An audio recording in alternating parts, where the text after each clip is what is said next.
Three, two. Hello, I'm Tyler Carson. Today I'm going to be giving my speech on aircraft maintenance culture. So first I'll share with you my note card. Yeah, let me get it focused. And nope.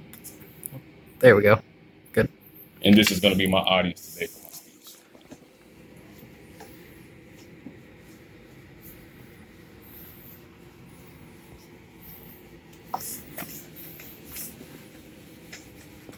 All right.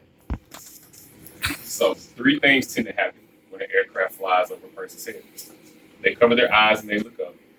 They watch it disappear into the horizon and they wonder how what they just saw was possible. This scenario may have described you at some point in your lifetime. Well, I'm a fighter aircraft maintainer, and I'm part of a team of professionals who not only make those aircraft fly, but make those moments possible. Today, I'm going to share with you the nature of maintenance culture by explaining three key factors, and that's going to be what it is maintainers do, what it is that separates us from other Air Force career fields, and also why we have a mindset of exclusiveness. So let's begin with a typical day for an aircraft maintainer. There are two key factors that make up any maintainer's day. That's going to be launching and recovering aircraft. For launching aircraft, we're typically at the spot before the pilot even arrives, making sure that all safety checks have been complied with and all documents have been reviewed. Once the pilot arrives at the spot, we'll be in constant communication with them, making sure that all systems are operational before they marshal out and go fly for the day. Now, for the second phase of the day, we have to recover those same aircraft. So we'll be at the spot before the pilot ever arrives, and we'll be in communication with them to find out what systems may have developed issues during the flight. Once the pilot shuts down the aircraft, we'll spend the next 8 to 16 hours troubleshooting those discrepancies until it's done, and then the cycle will continue. Now, did you understand what we do for maintainers? I want to explain to you why it is that we're different from other Air Force career fields. So maintainers are typically known as the black sheep of the Air Force for a multitude of reasons, but I want to explain to you two of those in particular, and that's going to be our appearance and our experiences. The aircraft have fuel, hydraulic fluid, and oils that tend to accumulate on the surfaces we work on and around, and those sometimes get on our uniforms.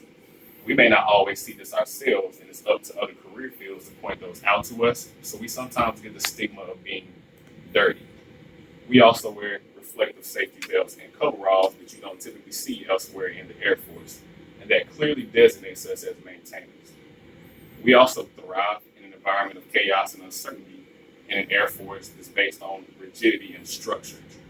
We work multiple shifts, multiple times a week for months on end without ever really having a chance to develop sleep schedules, but we still have to operate and function. We also never know what aircraft are going to break during a typical flying day, so no 2 days are ever truly alike. Now, with these demanding work schedules and the isolation that we have working on the flight line, we have to develop a certain mental fortitude. And that leads me into my next point of exclusivity. We don't always work with other career fields.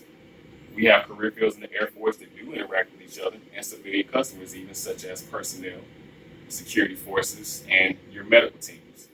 However, because we work in isolated and many times restricted areas, we don't get those same social interactions with other career fields. So that in itself leads us to an exclusive nature by default. We have certain coping mechanisms that we use by certain mannerisms and languages that aren't always acceptable in other Air Force career fields. So those people may tend to avoid us or even have a negative opinion about us. Now, it's not always easy being a maintainer. However, the bonds that we form and the pride that we take in our job makes it well worth it. Hopefully, you gain some insight into what maintenance culture is and what it means to me.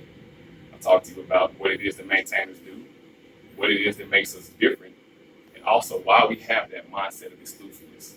So the next time that you see an aircraft fly by overhead, maybe take a moment and give a silent nod to those maintainers who made that possible. Thank you.